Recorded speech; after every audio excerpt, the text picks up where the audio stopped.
Bonjour à tous, c'est GLG et je vous souhaite la bienvenue pour cette nouvelle vidéo. Aujourd'hui, on va parler d'un logiciel de montage vidéo, Filmora 11. Oui, 11e version, une version beaucoup plus évoluée, toujours facile, plug and play. Et ils m'ont demandé en fait de vous montrer tout ce qu'on pouvait faire avec cette version. Donc toute cette vidéo sera montée avec Filmora et vous verrez que tous les effets que je fais, ils sont facilement accessibles à tous. Bah oui, parce que voir les produits en photo, c'est bien, mais les voir en vidéo, c'est mieux. Alors débridez-vous et découvrez tous nos essais high-tech ou smartphones.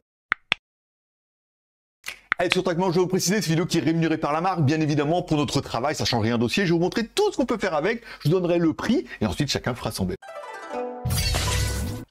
Aujourd'hui, on va parler de Filmora 11. Et peut-être que si vous travaillez sur Mac et que vous adorez Final Cut, comme moi par exemple, et que vous cherchiez un peu l'équivalent Windows, l'équivalent Windows c'est vraiment Filmora. C'est plug and play, vous allez voir, il y a des petits boutons, il y a juste à faire glisser, c'est plutôt pratique. Et c'est vrai que cette nouvelle 11e version apporte en plus, alors, les rampes de vitesse, on verra ça tout à l'heure, c'est vraiment génial. La possibilité de mettre des masques et tout, comme j'aime bien moi faire dans mes vidéos, la possibilité de faire de fond vert, de gérer les fonds, les transitions, on va regarder ça tous ensemble puisque cette vidéo sera entièrement montée avec Filmora. Voilà une vidéo qui sera compliquée pour le montage, mais qui va être très intéressante. Alors, allez, première chose, quand vous allez démarrer Filmora 11, moi ce que je vous conseille c'est de préparer un dossier avec tous vos fichiers dedans, comme ça il vous suffira de les importer. Donc moi j'aurai par exemple mes fichiers voix comme ici, et j'aurai par exemple ma transition, les petits boutons, si vous avez votre musique préférée et tout, vous préparez tout ça, tous les plans que vous aurez fait, comme ça vous importez tout d'un coup, on est tranquille. Alors peut-être que comme moi, vous préférez travailler sur fond vert, alors ça ouvre plein de possibilités, et surtout avec Filmora, on va voir qu'en 2 coups de clic,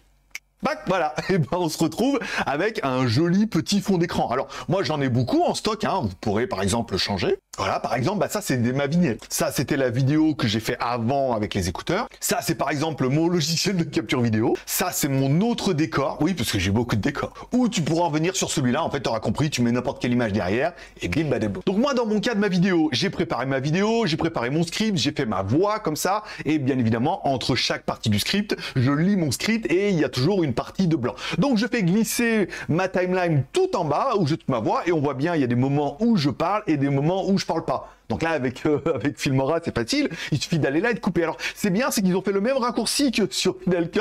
C'est CTRL B. Ou alors, tu cliques directement sur couper. Et là, tu coupes directement tous les moments où tu ne parles pas. Ou les moments où tu as dit n'importe quoi et tu as refait la prise. Donc une fois que j'ai fait ça, moi généralement j'intègre mon bout anime. En fait c'est un truc avec marqué JT Geek et tout. Voilà. Donc je le fais glisser et généralement je le mets un peu au début et je le mets par exemple après au moment où je dis où c'est rémunéré. Voilà, c'est facile. En plus vous pouvez réduire un petit peu le volume puisque généralement le son est un peu fort. Je préfère mettre -10 moi. Et sinon, tu pourras créer ton propre titre, par exemple. Tu vas dans les titres en haut, c'est plutôt facile. Alors, tu as soit ceux qui sont directement prédéfinis, soit ceux que tu pourras acheter. Alors après, il y a un forfait où il y a pas mal d'offres supplémentaires et pas mal de plugins. Nous, on va rester sur le premier. Encore une fois, tu choisis celui-là. Il te demande de le télécharger. Moi, je le mets dans mes favoris. Ensuite, tu le fais glisser dans ta timeline. Tu changes le titre. Par exemple, tu changes le texte, par exemple, à quelque chose qui correspond un peu plus à ta chaîne YouTube. Et ensuite, c'est tout. Tu la mets là et après, tu peux la mettre, par exemple, au 2e endroit. Tu la mettras bien où tu veux. C'est ta tienne.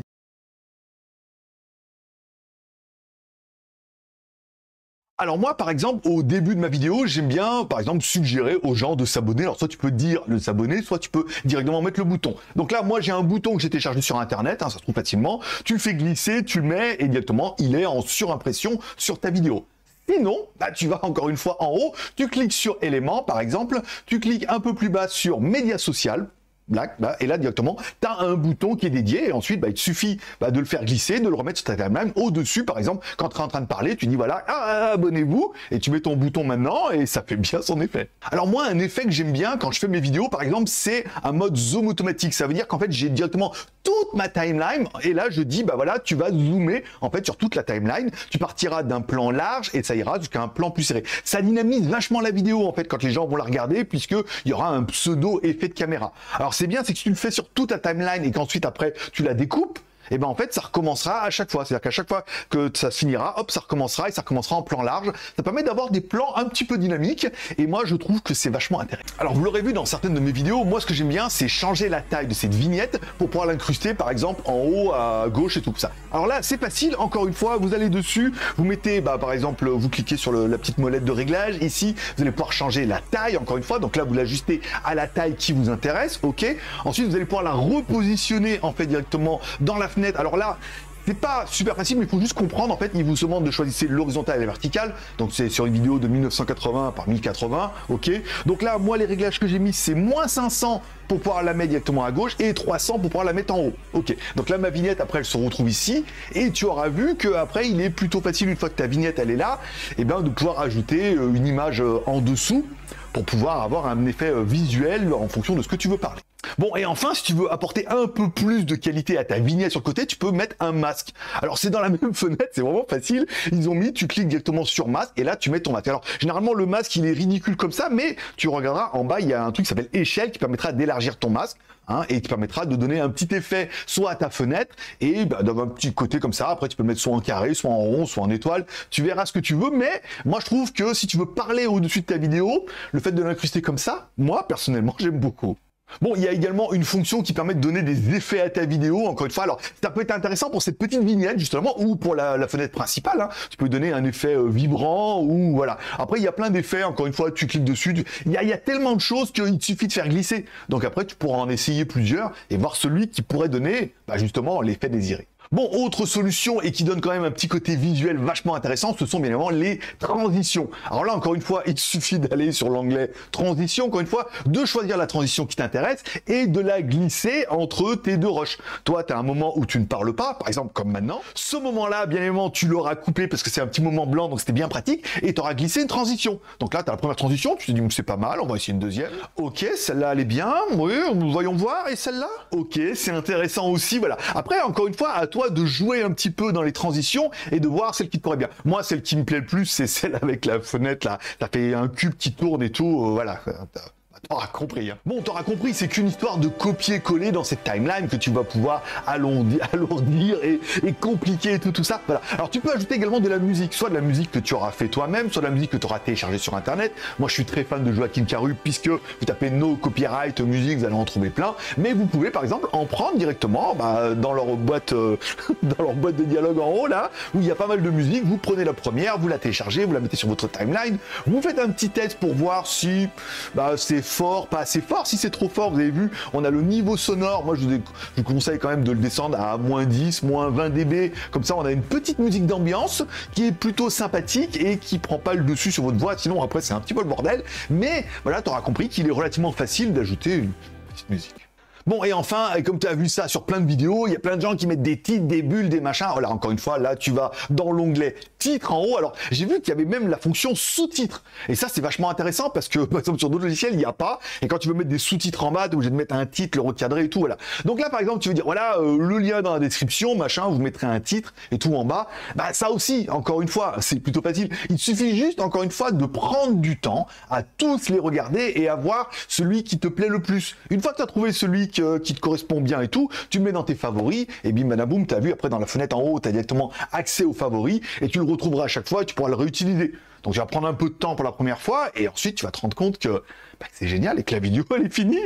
Bon, allez, j'ai plein de bonnes nouvelles pour vous. Vous allez pouvoir l'essayer. Vous pouvez le télécharger gratuitement, l'essayer pour voir un petit peu ce que ça donne. Encore une fois, vous allez pouvoir essayer de faire vos premiers montages. Dire, ah ouais, c'est pas mal. Il a fait sa timeline, il a coupé, il a mis ses transitions. Voilà. Encore une fois, il faut faire ça bien. Quand on fait son script sur Internet, voilà, on fait sa timeline et après, pour chaque partie du script, tu mets des plans vidéo que tu pourras insérer par-dessus et ça fait un résultat qui est quand même pas mal. Ensuite, tu as une version payante. Si tu veux juste prendre pour un an, tu dis, voilà, moi, je veux juste essayer. Ça coûte 49,99 € pour un an, et là tu pourras l'essayer pendant un an. Sinon tu te dis waouh, c'est vraiment bien, et en plus il y a quand même des mises à jour, on est quand même passé de Filmora 10 à Filmora 11, on a quand même ajouté pas mal de fonctions. Ah bah tiens, j'ai oublié de vous parler de la nouvelle fonction. J'en parler juste après. Voilà.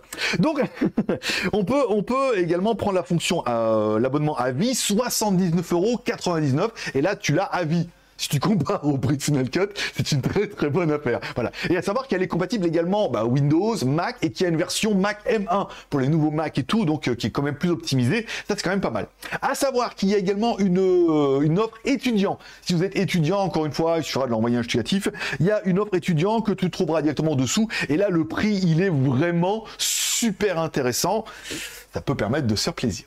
Oui, parce qu'il y a une nouvelle fonction qui vient d'arriver et tout. La fonction de dingue. je ne pouvais même pas espérer. En fait, vous avez la possibilité, comme moi, par exemple, quand vous avez des timelines, vous faites un plan qui est un peu trop long par rapport à la séquence de voix que vous avez fait, vous pouvez vouloir accélérer la vidéo en cliquant directement sur accélérer la vidéo. Voilà. Un clic droit, on gère la vitesse et tout. Mais ils ont fait un nouveau truc qui s'appelle les rampes de lancement. C'est-à-dire, si tu veux donner un effet, c'est-à-dire que tu mets lecture et que ça accélère et que ça ralentit encore une fois, tu vas pouvoir le mettre directement en pré-réglage. Alors, il y a pas mal de pré-réglages, accélérer, ralentir, mais par exemple, eux, dans leur démo, ils ont fait une course de voiture. Là, il y a une voiture qui arrive, elle glisse, puis au moment où elle fait le dérapage, tu voudrais que là, il y a un slow motion, hop, et après que ça revienne en normal, et ben, tu lui ajoutes la courbe comme ça. Ici, hop, on voit la voiture qui arrive, hop, et après, on descend, on met un super ralenti, on remet. Il y a plein d'effets comme ça et c'est vraiment plug and play. Après, à toi de bouger les curseurs pour trouver le bon moment.